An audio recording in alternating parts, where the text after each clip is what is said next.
안녕하세요. 오늘 이 시간에는 암호화폐 세상의 아주 큰 숙제 중 하나를 풀기 위해 나선 두 거대 프로젝트, 바로 파이 네트워크와 인터링크에 대해 한번 제대로 뜯어보려고 하는데요.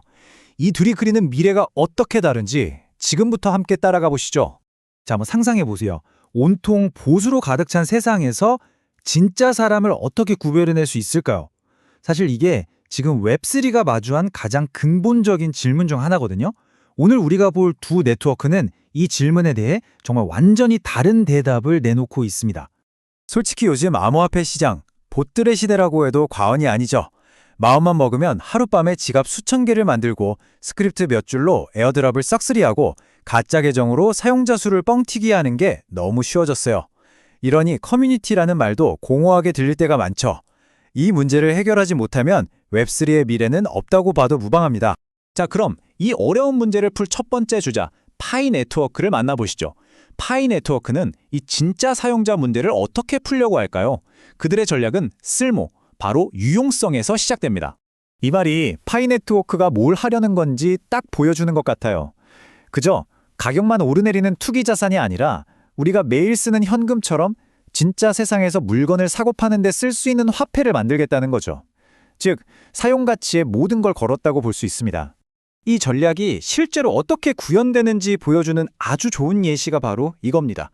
이걸 좀 더 쉽게 설명하자면 마치 파이 네트워크 버전의 블랙 프라이데이라고 생각하시면 돼요. 모든 커뮤니티 구성원들을 한날 한시에 움직이게 해서 실제 경제 활동이 폭발적으로 일어나게 만드는 거죠. 생태계에 피를 돌게 하는 아주 영리한 방법입니다. 그럼 사용자는 뭘 하면 되냐고요? 아주 간단해요. 참여하는 가게 찾아서 파이로 물건 사고 후기 좀 남기면 끝입니다.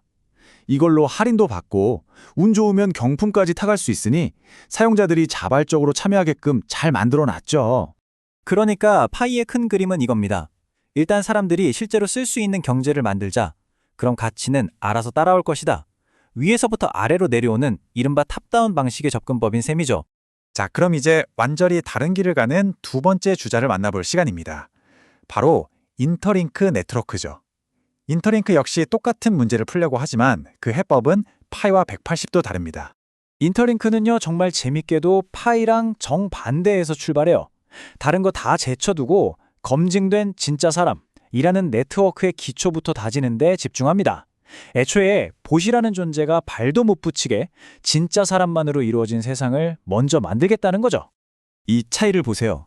기존 방식은 그냥 지갑을 무한정 찍어내는 공장 같은 거였잖아요. 봇들이 판치기 딱 좋죠. 근데 인터링크는 한 사람당 딱 하나의 신분증, 즉 휴먼 노드를 주는 거예요. 설계 자체가 봇을 막기 위해 만들어진 거죠. 이 말이 핵심을 찌르는 것 같아요. 다른 프로젝트들은 지갑을 믿지만 우리는 사람을 믿는다. 기술이 아니라 검증된 인간 한 명 한 명을 네트워크의 가장 기본 벽돌로 삼겠다는 철학입니다. 한번 생각해 보세요. 네트워크에 있는 모든 사람이 진짜라는 게 보장되면 와, 정말 어마어마한 일들이 가능해져요.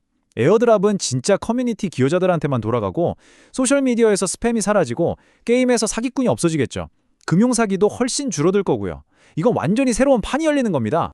결국 인터링크의 전략은 바텀업, 즉 아래에서부터 단단하게 쌓아 올리는 방식인 거죠. 먼저 흔들리지 않는 신뢰라는 땅을 다지고 그 위에 상점이든 금융이든 커뮤니티든 뭐든지 안전하게 지을 수 있게 하겠다는 겁니다. 자, 이제 좀 정리를 해볼까요?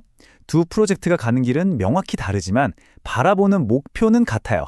바로 가짜가 판치는 세상이 아닌 진짜 백이 웹3 생태계를 만드는 거죠. 이 표를 보시면 한눈에 들어오죠? 파이는 유용성, 즉 쓸모가 가치를 만든다고 보고 경제에서 출발합니다. 반면 인터링크는 검증된 신원, 즉 신뢰 자체가 가치라고 보고 사용자에서 출발하죠. 파이가 화폐를 먼저 만든다면 인터링크는 신분증을 먼저 만드는 셈입니다. 접근법이 완전히 다르죠. 이건 단순히 두 프로젝트 중 누가 이기냐의 문제가 아닙니다. 이건 앞으로 우리가 살아갈 디지털 세상의 기초를 무엇으로 놓을 것인가에 대한 아주 근본적인 질문이거든요. 결국 웹3의 미래는 이 진짜 사용자 문제를 누가 먼저 그리고 더 잘 푸느냐에 달려있다고 해도 과언이 아닐 겁니다. 이 문제를 푸는 쪽이 앞으로의 표준을 만들어갈 가능성이 매우 높죠. 이건 단순한 기능 경쟁이 아니라 웹3의 미래가 걸린 패권 다툼입니다. 자, 그래서 마지막으로 여러분께 한번 여쭤보고 싶네요. 우리가 새로운 디지털 세상을 짓는다고 할 때 더 튼튼한 기반은 과연 뭘까요? 당장 물건을 사고 팔 수 있는 활발한 시장일까요? 아니면 구성원 모두가 진짜임을 증명하는 여권일까요? 파이의 경제 우선 전략과 인터링크의 신원 우선 전략. 이 두 거대한 실험 중 어느 쪽이 미래를 이끌게 될지 정말 흥미롭지 않나요? 여러분의 생각은 어떠신가요?